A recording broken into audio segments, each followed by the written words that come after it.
book can take you anywhere. Turn the pages and you'll be there. Come on, join us, you'll see. We're reading with Carylee.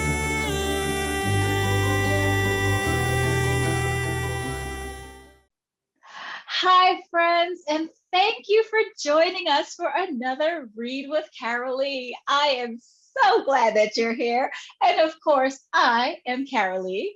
And today I have an amazing author for you to visit with, Miss Sheryl Smiley-Oliphant.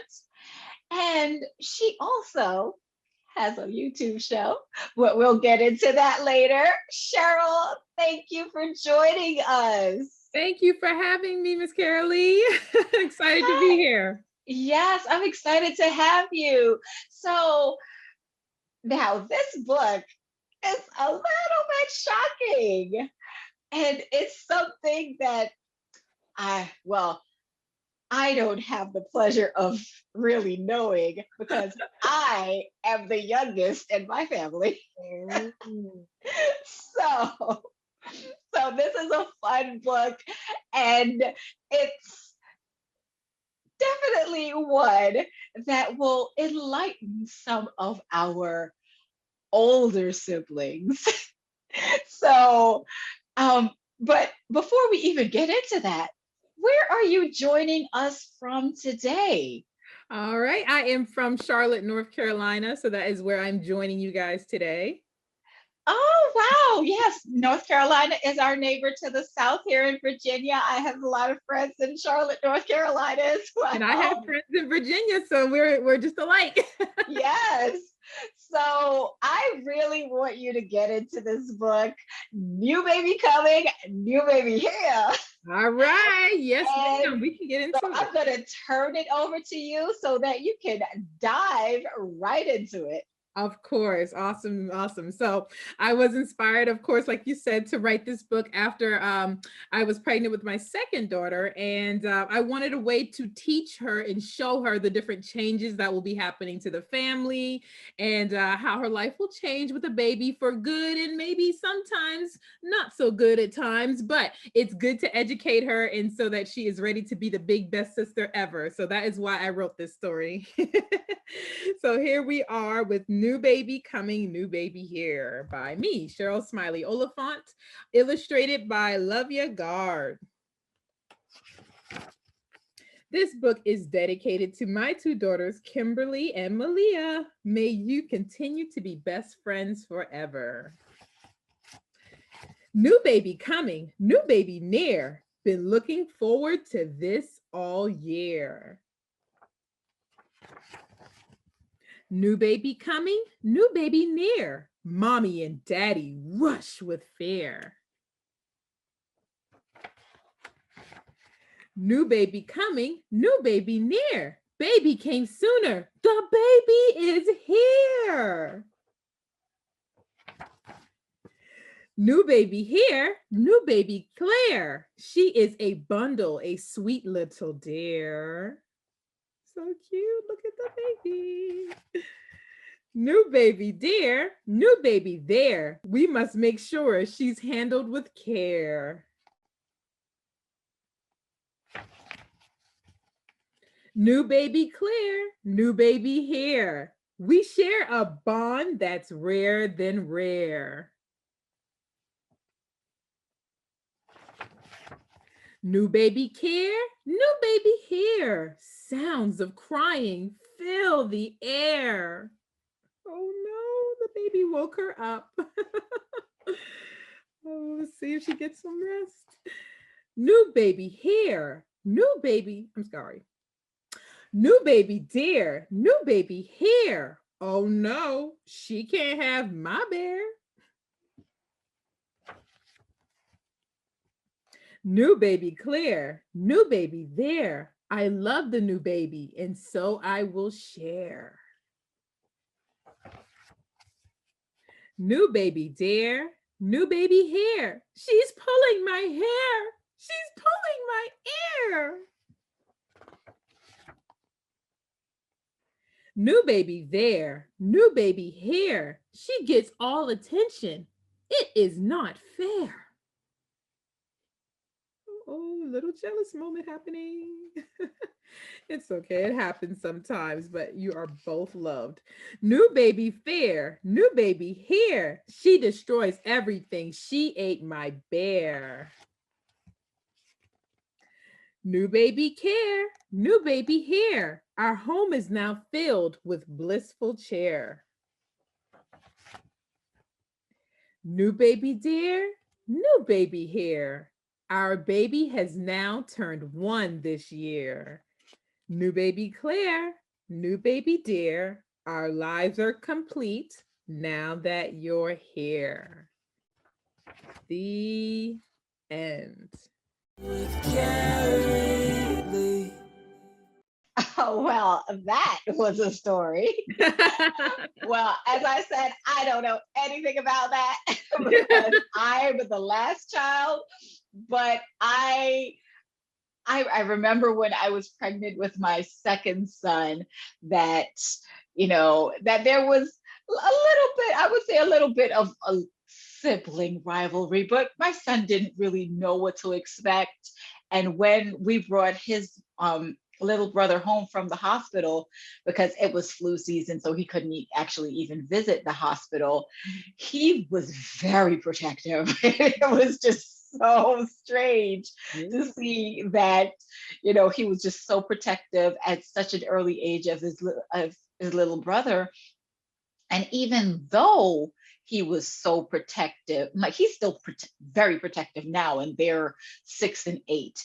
So how are your daughters now? They're doing great. They're still the best of friends. Like you said, the older one is protective of the younger one. So she's like, that's my baby. Yes. But they are doing great. They are doing better than expected, of course. Okay, so I know you also have another book. Yeah. Yes, Daddy Doesn't Need a Cape. I believe that's yes, the book. Yes, it's called My Daddy Doesn't Need a Cape. This one right here. Oh, I love how you just changed that. So awesome. I'm a teacher. I have many tricks of the trade. Oh, yes.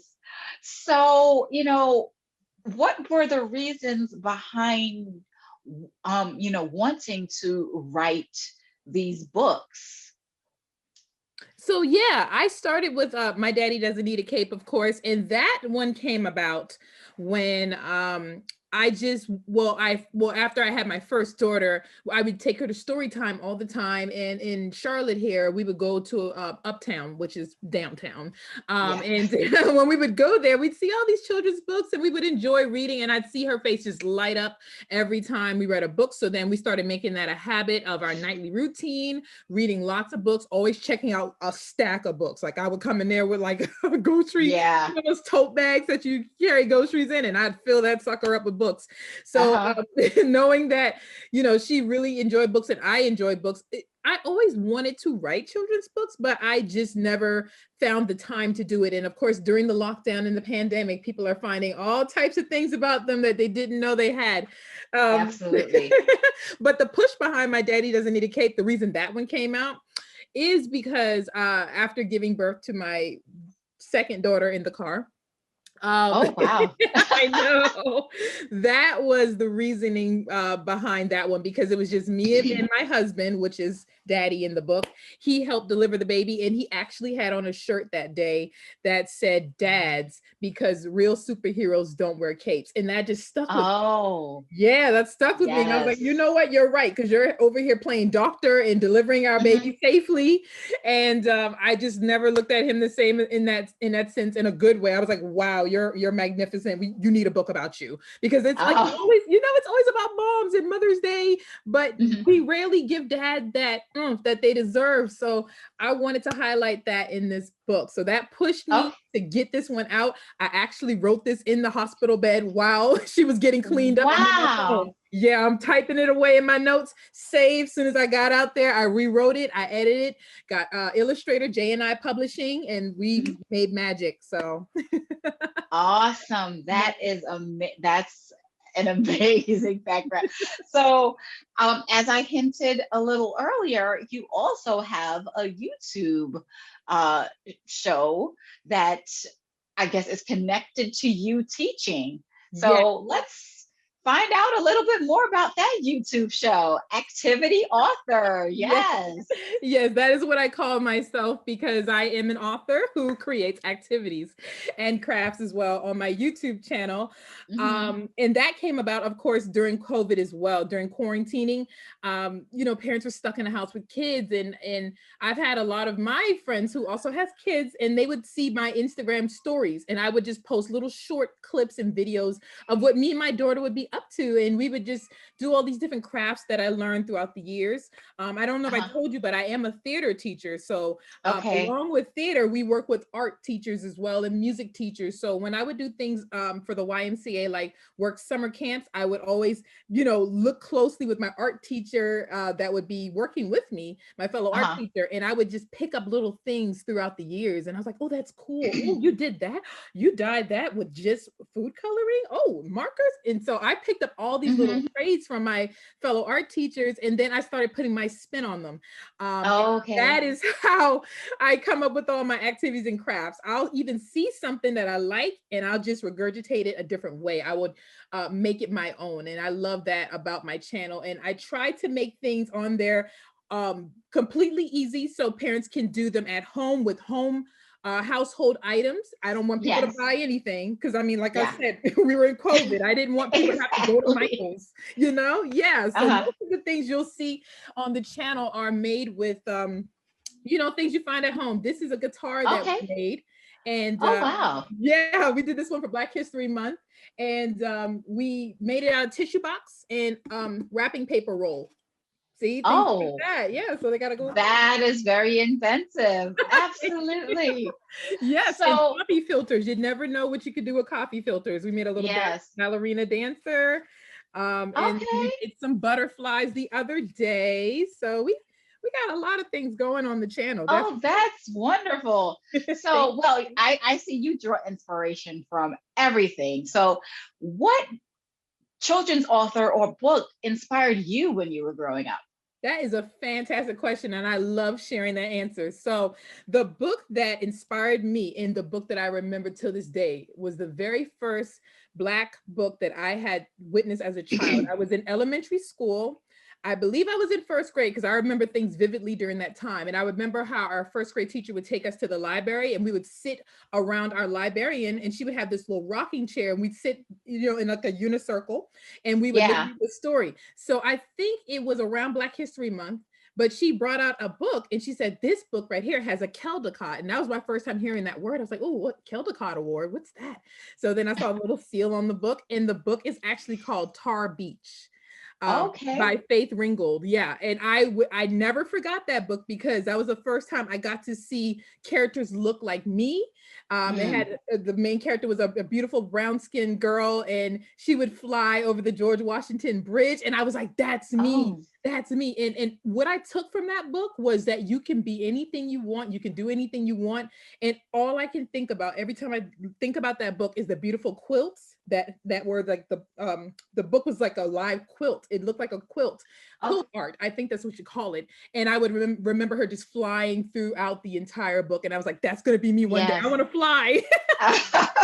Yeah. So Well, that is amazing. That, thank you. to see what you have been able to hold on to all of these years and being able to see a book that has characters that look like you, and that is exactly what you remember. And you know that is exactly what I want children to be able to take from in meeting these self-published authors like yourself that have been on the show, and really bringing the essence of culture, Mhm. of our background, and introducing other children to authors and stories with characters that look like them. So I am so glad that you were able to drop on by from Charlotte, North Carolina.